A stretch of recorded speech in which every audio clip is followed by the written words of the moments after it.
ਰਾਂਝਾ ਕਹਿੰਦਾ ਮੈਨੂੰ ਹੀਰ ਦੇ ਇਸ਼ਕ ਨੇ ਮਾਰਿਆ।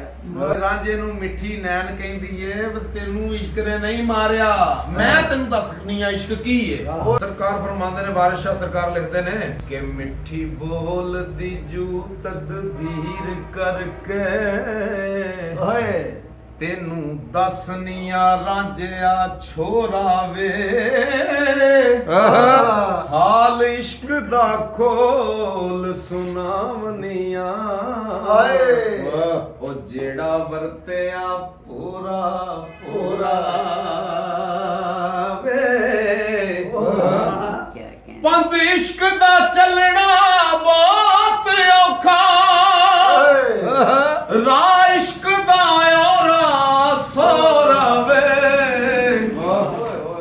ਮਜ਼ਾ ਇਸ਼ਕ ਦਾ ਕੋੜਾ ਹੈ ਜ਼ੈਦੋ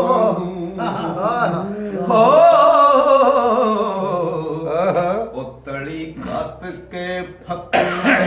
ਮੋਰਾ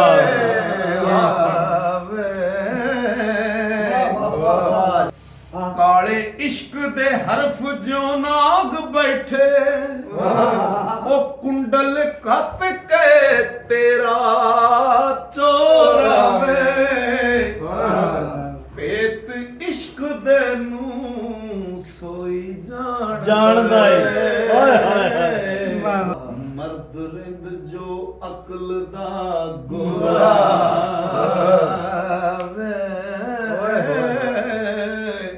ਉਹ ਪਾਤ ਪਾਤ ਦਾ ਦੱਸਨੀ ਇਸ਼ਕ ਤੈਨੂੰ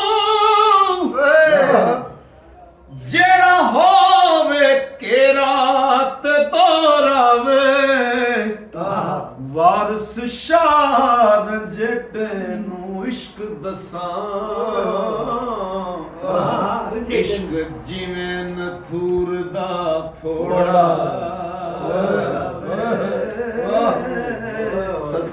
ਵਾਰਿਸ ਸ਼ਾਹ ਰੰਜਟ ਨੂੰ ਇਸ਼ਕ ਦਸਾਂ ਇਸ਼ਕ ਜਿਵੇਂ ਨਥੂਰ ਦਾ ਫੋੜਾ